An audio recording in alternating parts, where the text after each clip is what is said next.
శివాయ విష్ణురూపాయ శివరూపాయ విష్ణవే అక్షయ తృతీయ. అక్షయ అంటే నాశనం కానిది అని అర్థం.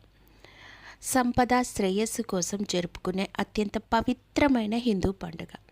ఈ పండుగలో భాగంగా విష్ణుమూర్తి, లక్ష్మీదేవి మరియు కుబేరులను పూజించడంపై దృష్టి పెడతారు.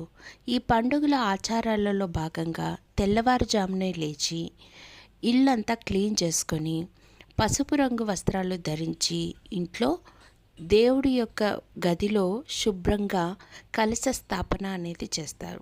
ఆ తర్వాత అమ్మవారికైన లక్ష్మీదేవికి ఇష్టమైనటువంటి గోమతి చక్రాలు, గురువింద గింజలు, శంకువులు, తర్వాత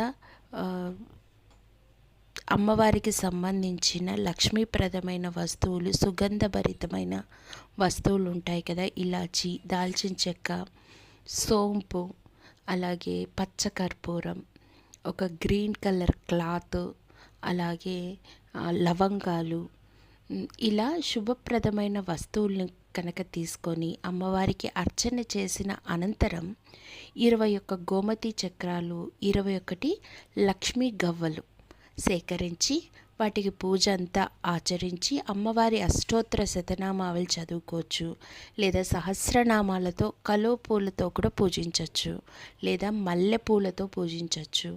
అమ్మవారికి ఇష్టమైన ఏ పూలైనా పర్వాలేదు. ఇంకా మీకు విశేషంగా కావాలంటే మారేడు దళాలు ఉంటాయి కదా, వాటికి గంధం రాసి వాటిపైన శ్రీం అనే బీజాక్షరం రాసి వాటితో అమ్మవారిని గనక అర్చన చేసుకున్నట్లయితే జీవితంలో తిరుగులేని సంపద అనేది మనం సంపాదించుకోవచ్చు.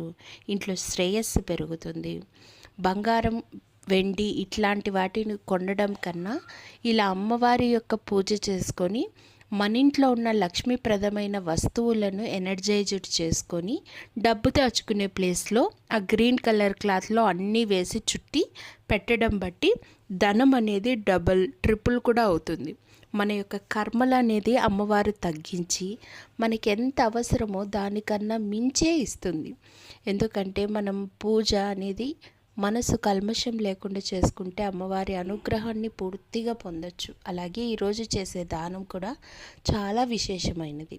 అన్నదానం చేయొచ్చు, నీళ్ళ దానం చేయొచ్చు, చలివేంద్రాలు ఏర్పాటు చేయొచ్చు, అలాగే మజ్జిగ దానం చేయొచ్చు, పెరుగు దానం చేయొచ్చు, దద్దోజనం, పరమాన్నం ఇలా వండి కూడా మనం 10 మందికి పంచిపెట్టచ్చు. లేదా అన్ని చేయలేమంటే కనీసం ఒక్కరికైనా కడుపు నిండా భోజనం అనేది పెట్టచ్చు.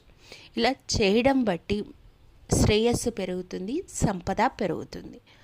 అందరిలాగా బంగారం కొనడానికి ఎగబారకుండా భగవంతుడిని నమ్మి లక్ష్మిని పూజించడం ద్వారా ఆ లక్ష్మి మనకు ఇచ్చే అనుగ్రహాన్ని బట్టి ఎంతో బంగారం కంటే విలువైన అమ్మవారి అనుగ్రహం అన్నీ పొందొచ్చు. ఆ అనుగ్రహం ఉంటే బంగారానికి లోటా చెప్పండి. మనం నోటి ద్వారా అడగాల్సిన అవసరమే లేకుండా మంచిగా మనకిస్తుంది. సో అమ్మవారి మీద భారం వేసి ఆ అక్షయ తృతీయాన్ని అందరూ సంతోషంగా జరుపుకోండి. ధన్యవాదములు.